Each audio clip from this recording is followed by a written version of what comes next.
तो नमस्कार, आदाब, सत श्री अकाल दोस्तों। मैं रजनी स्वागत करती हूँ आपका हमारे चैनल विद्या ज्ञान आर्जन में। तो जैसा कि दोस्तों आपको पता है कि हम यहाँ पे यूनिट 6 यहाँ पे पढ़ रहे हैं, जिसमें पृथ्वी के प्रमुख घटक नाम से यह यूनिट है। इसमें हमने स्थलमंडल का अध्ययन कर लिया था, जलमंडल का भी अध्ययन हमने एक वीडियो में कर लिया था। जैसा कि मैंने कहा था कि एक वीडियो और बनाया जाएगा जिसमें हम महासागरों की धाराएँ पढ़ेंगे, क्योंकि इन धाराओं में अक्सर क्वेश्चन पूछे जाते हैं। तो दोस्तों अगर हम एक एक धारा का, एक एक महासागर का ऐसे विस्तार से अध्ययन करने लगे तो फिर ये बहुत बड़ा हो जाएगा हमारा सिलेबस, और इतना डीप लेवल रेट में पूछते भी नहीं है, बेसिक चीज़ें ही पूछी जाती हैं। तो हर चीज़ का बेसिक नॉलेज आपको होना चाहिए। इसलिए संक्षिप्त रूप से बस ये कि कौन से महासागर में कौन सी धाराएं आती हैं, क्योंकि जो भी मेन धाराएं हैं दोस्तों, जैसे गल्फ स्ट्रीम की धारा, लेब्राडोर की धारा, ये पूछ ली जाती है कि ये कौन से महासागर की और ये ठंडी है कि गर्म है, इतना बस पूछ लिया जाता है। तो उतना हम अध्ययन यहाँ पे करेंगे। तो सबसे पहले महासागरीय धाराएं होती क्या हैं? सागरों का जल एक निश्चित दिशा में प्रवाहित होना ही धारा कहलाता है।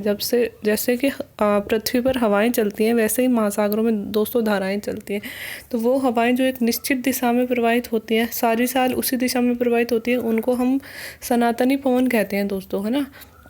उसी तरह महासागर की धाराएं भी इन्हीं हवाओं के अनुसरण से एक निश्चित दिशा में प्रवाहित होती रहती है ना। तो उन्हें हम क्या कहते हैं? उन्हें हम, जो महासागर का जल एक निश्चित दिशा में प्रवाहित होता रहता है, उन्हें हम क्या कहते हैं? महासागर की धाराएं कहते हैं। अब महासागर में अब 3 महासागरों की धाराएं इंपॉर्टेंट हैं। सबसे बड़े महासागर जो है अटलांटिक महासागर, प्रशांत महासागर और हिंद महासागर, ठीक है। तो सबसे पहले हम पढ़ते हैं अटलांटिक महासागर की जलधाराएं। तो अटलांटिक महासागर में दोस्तों 2 तरह की जलधाराएं चलती है, एक तो गर्म जलधारा, एक ठंडी जलधारा। तो थोड़ा सा मैप बना के मैं यहाँ पे बता देती हूँ आपको कि कैसे कैसे धाराएं चलती हैं। देखो, ये है उत्तरी अमेरिका, ये है दक्षिणी अमेरिका, ठीक है। ये है यूरोप और यूं जा रहा है नीचे की तरफ अफ्रीका, ठीक है दोस्तों। ये है अटलांटिक महासागर, ये जो बीच वाला है ये अटलांटिक महासागर है, ठीक है। यहाँ से दोस्तों भूमध्य रेखा गुजर रही है, ठीक है। अब देखो हम धाराएं पढ़ते हैं। हर महासागर में ऐसा ही होता है कि भूमध्य सागर के सहारे एक धारा चलती है, जिसे हम विषुवतरेखीय धारा, ये जो विषुवत रेखा है, 0 डिग्री रेखा है, भूमध्य रेखा भी इसे बोलते हैं, इसके सहारे एक धारा चलती है जिसे हम विषुवतरेखीय धारा या फिर भूमध्य रेखीय धारा भी बोलते हैं। तो यहाँ पे देखो ये धारा ऐसे चलती है ना, किस तरफ? पूर्व से पश्चिम की ओर। इसे कहेंगे हम उत्तरी विषुवतरेखीय जलधारा, ठीक है। एक जलधारा यूं चलती है दोस्तों नीचे की तरफ, ये विषुवत रेखा है, इसके नीचे की तरफ, तो इसे क्या बोल देंगे हम? दक्षिणी विषुवतरेखीय धारा। उत्तरी विषुवतरेखीय धारा उत्तर की तरफ, दक्षिणी विषुवतरेखीय दक्षिण की तरफ, ठीक है। अब ये जो उत्तरी विषुवतरेखीय धारा है यहाँ से यूं मुड़ती है दोस्तों, क्योंकि यहाँ पे मध्य अमेरिका आ जाता है। ये वाला जो भाग है ये मध्य अमेरिका भाग है, और यहाँ से यूं मुड़ती है दोस्तों। यहाँ पे फ्लोरिडा जल संधि है, यहाँ का उत्तरी अमेरिका का फ्लोरिडा तट है, तो इस किनारे पर हम इसे बोल देंगे फ्लोरिडा की जलधारा, ठीक है। ये गर्म जलधारा है दोस्तों। आपको इतना तो पता ही है कि 0 डिग्री है, 0 डिग्री पर तो उष्ण कटिबंध पाया जाता है, तो उष्ण कटिबंध तो ऑब्वियसली गर्म जलधारा ही होगी, है ना। जब ऊपर की तरफ और नीचे की तरफ जो ये हमारे हैं उत्तरी ध्रुव, दक्षिण ध्रुव, इनकी तरफ धारा चली जाएगी तो वो क्या होती जाएगी? ठंडी होती जाएगी।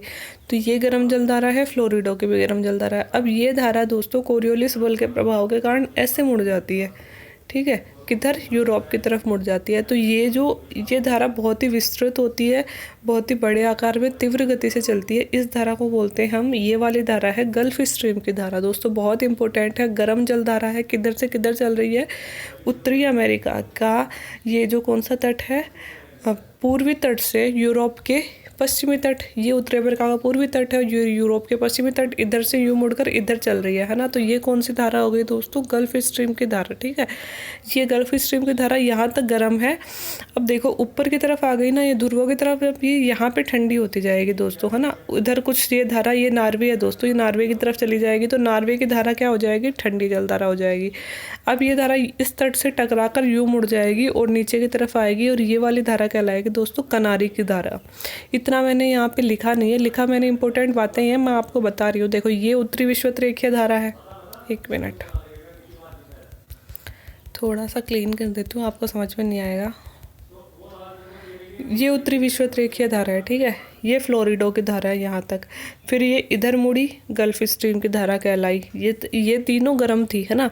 अब ये ऊपर की तरफ चली गई ना, क्योंकि ये ध्रुवों के पास आ गई, तो यहाँ ठंडी जलधारा कहलाए। मतलब यहाँ से अब ठंडी जलधारा के रूप में एक नॉर्वे की धारा निकल के जाएगी इसी गल्फ स्ट्रीम में से, जो नॉर्वे की तरफ जाएगी, और नीचे की तरफ एक धारा आएगी, वो कहलाएगी कनारी की जलधारा। ये कनारी की जलधारा भी ठंडी है, और ये आके वापस इस उत्तरी विषुवतरेखीय धारा में मिल जाएगी। तो ये एक चक्र बन गया दोस्तों, ऐसे, है ना। अब ये दोस्तों जो ये गल्फ स्ट्रीम की धारा है, ये गर्म जलधारा है, और इधर एक ऊपर से लेब्राडोर की ठंडी जलधारा आ रही है। किधर से? उत्तरी अमेरिका का ये जो तट है, पूर्वी तट, उससे ऊपर की ओर से ध्रुवी, ये यहाँ पे हमारे ध्रुव हैं, ध्रुवों की ओर से एक ठंडी जलधारा आ रही है, वो लेब्राडोर तट पे यहाँ आके मिल रही है। कहाँ पे आके मिल रही है? एक मिनट रुकिए, यहाँ तक जा रही है ना गल्फ स्ट्रीम की धारा, लेब्राडोर की धारा यूँ आके इसमें मिल रही है ना। तो यहाँ पे जब इधर से गर्म जलधारा गल्फ स्ट्रीम की, इधर से ठंडी जलधारा लेब्राडोर की, जो यहाँ पे मिलती हैं दोस्तों, जो जहाँ पे गर्म और ठंडी जलधाराएं मिलती हैं, वहाँ पे क्या होता है, मछली उत्पादन के केंद्र बन जाते हैं ना। तो यहाँ पे पाया जाता है दोस्तों ग्रांड बैंक, आपने नाम भी सुना होगा ग्रांड बैंक। ग्रांड बैंक क्या है? मछली उत्पादन का केंद्र है। और इधर पाया जाता है दोस्तों, इधर भी देखो, ये गल्फ स्ट्रीम की तो गर्म जलधारा आ रही थी, और मैंने क्या कहा, एक कनारी की जलधारा चल रही है नीचे की, और कनारी की कौन सी जलधारा हो गई? ठंडी। तो यहाँ पे भी गर्म और ठंडी जलधाराएं मिल रही है। यहाँ बन गया डागर बैंक। डागर बैंक भी मछली उत्पादन का केंद्र है। तो ये सब चीज़ें आपको मैंने बताई हैं, याद रखना है। आप, मैं जैसे बोल रही हूँ वैसे इनका नोट्स भी बना सकते हो। तो अब देख लेते हैं हम उत्तरी अटलांटिक महासागर की गर्म जलधाराएं। देखो, उत्तरी विषुवतरेखीय धारा गर्म है, गल्फ स्ट्रीम धारा गर्म है, और दक्षिणी विषुवतरेखीय गर्म है। और देखो दोस्तों, दक्षिणी अटलांटिक महासागर में चलती है ब्राज़ील की धारा, वो भी गर्म जलधारा है, ठीक है। अब है ठंडी जलधारा। ठंडी जलधाराएं कौन सी है? लेब्राडोर की धारा, अपन ने पढ़ा था, ऊपर की तरफ से आती है और गल्फ स्ट्रीम में मिलती है। कनारी की धारा जो उत्तरी विषुवतरेखा में मिल जाती है। फॉकलैंड की धारा दोस्तों दक्षिणी अमेरिका, इधर तो है देखो दक्षिणी अमेरिका, थोड़ा सा आपको बता देती हूँ। इधर तो है ये दक्षिणी अमेरिका, और इधर था अफ्रीका, है ना। तो ये दक्षिणी अमेरिका के तट पे यूँ चलती है नीचे की तरफ, नीचे से ऊपर की तरफ। ये तो है फॉकलैंड की जलधारा, है ना। फिर एक जलधारा ऊपर से नीचे की तरफ भी आती है, और ये जलधारा आके यूँ मुड़ के यूँ जाती है। तो ये जो गई है, ये हो गई वेंगुएला की जलधारा। तो दोस्तों नीचे भी तो दक्षिणी ध्रुव है, और दक्षिणी ध्रुव है वो भी तो ठंडा है ना। तो दक्षिणी ध्रुव से उत्तर की तरफ चल रही हैं, तो ये ठंडी होंगी, है ना। तो ये फॉकलैंड की जलधारा और ये वेंगुएला की जलधारा, दोनों जलधाराएं ठंडी जलधाराएं हैं। और ये कहाँ की हैं दोस्तों? दक्षिणी अटलांटिक महासागर की है। तो क्लियर है, उत्तरी अटलांटिक और दक्षिणी अटलांटिक महासागर की जलधाराएं कौन कौन सी हैं दोस्तों? इनमें सबसे इम्पोर्टेंट धाराएं आपसे ये 3 पूछेंगे, याद रखना है आपको। गल्फ स्ट्रीम की धारा पूछेंगे, कौन से महासागर में चलती है और किस प्रकार की धाराएं, ठंडी या गर्म। लेब्राडोर की पूछेंगे, ठीक है। कनारी की कोई नहीं पूछेगा। फॉकलैंड और वेंगुएला दोनों इंपॉर्टेंट है, दोनों पूछ सकते हैं, ठीक है। जो कन्फ्यूज़न वाले नाम होते हैं दोस्तों वही पूछते हैं, ठीक है। ये हो गई हमारी अटलांटिक महासागर की जलधारा। अब हिंद महासागर की जलधाराएँ तो दोस्तों बहुत ईजी हैं, क्योंकि हिंद महासागर में हमारे क्या है, भारत में मानसूनी जलवायु है। तो हमारे हिंद महासागर की जो धाराएं हैं वो भी मानसून का ही अनुसरण करती है, मानसून के अनुसार ये पलट जाती हैं, है ना। तो कैसे चलती हैं देखो हिंद महासागर में, जैसे ये अरब है, ये भारत है, और ये म्यांमार, इंडोनेशिया वगैरह ये लटक रहा है। ये नीचे का जो है वो कौन सा है? ये है हमारा हिंद महासागर, ठीक है। तो हिंद महासागर में दोस्तों सर्दियों में तो चलती है इधर से चलती है। तो ये कैसे आ रही है? और ये दोस्तों यहाँ पे अफ्रीका है, तो इधर से जाके ये यूँ उतर जाएगी। तो ये तो है उत्तरी पूर्वी मानसूनी धारा, है ना। ये तो है सर्दियों में, और गर्मियों में इसकी दिशा बदल के यूँ हो जाएगी, यूँ चलने लगेगी। तो ये कौन सी हो जाएगी? दक्षिणी पश्चिमी मानसूनी धारा, ठीक है। तो मानसून का अनुसरण कर रही है दोनों धाराएँ, वो क्या कहलाएंगे? मानसून की धारा। और ये देखो अफ्रीका है, और यहाँ पे मेडागास्कर द्वीप है ना। इन दोनों द्वीपों के बीच से होकर ये धारा आती है, मेडागास्कर धारा, और इधर आती है मोजाम्बिक धारा। दोनों नीचे मिलकर क्या बनाती है? अगुलहास की धारा। ये भी गर्म जलधारा ही है। इसके सारे गर्म ही हैं दोस्तों, क्योंकि खुद ही उष्णकटिबंध में स्थित है, तो इसमें ठंडी जलधारा कहाँ से आएंगे? और छोटा ही यही, ऐसा भी नहीं है ध्रुवों तक पहुँच रहा है ना। तो ज़्यादातर धाराएँ इसकी गर्म जलधारा ही है। तो हिंद महासागर की कौन सी है दोस्तों? मानसूनी धारा हो गई। अब उत्तरी विषुवतरेखीय, दक्षिणी विषुवतरेखीय रेखा दोनों हर महासागर में चलती हैं। ठीक है, अगुलहास की धारा हो गई, वो भी गर्म हो गई, उत्तरी पूर्वी मानसूनी धारा और दक्षिणी पश्चिमी मानसूनी धारा। ठीक है, पढ़ते हैं अपन प्रशांत महासागर की धाराएं। प्रशांत महासागर में भी दोस्तों सेम जैसे गल्फ स्ट्रीम और ये जो थी गल्फ स्ट्रीम और लैब्राडोर थी, वैसे ही प्रशांत महासागर में भी दो धाराएं हैं जो बिल्कुल सेम है। आपको बना के बताती हूँ मैं। अब देखो,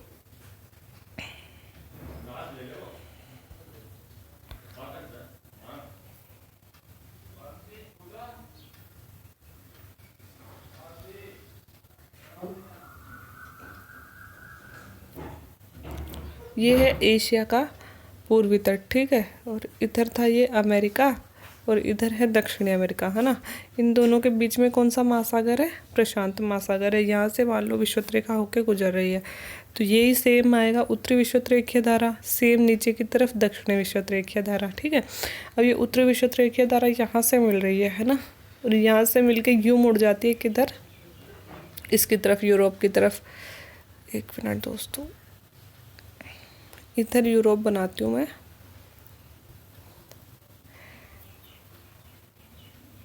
ये उत्तरी अमेरिका, ये आप दक्षिणी अमेरिका समझ लेना। और ये मान लो एशिया है, एशिया, हाँ ये एशिया है, और ये नीचे की तरफ यहाँ से विषुवत रेखा गुजर रही है, तो ये उत्तरी विषुवत रेखीय धारा, ये दक्षिणी विषुवत रेखीय धारा। उत्तरी विषुवत रेखीय यूँ धारा यूँ चल के यूरोप की तरफ मुड़ रही है ना, इसे क्या देंगे हम? क्यूरोशियो की धारा।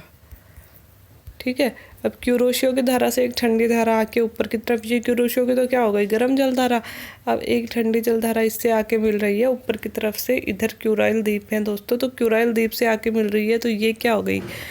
ठंडी और गर्म जल धारा मिल गई, है ना। ये कहाँ मिलती है? जापान तट के आसपास में मिलती है। तो ठंडी और गर्म जल धारा मिल गई तो क्या हो गया? मछली उत्पादन का केंद्र हो गया। ऐसी सेम धाराएं हैं, आपको बस इनका नाम याद रखना है कि ये कौन से महासागर की धाराएं हैं।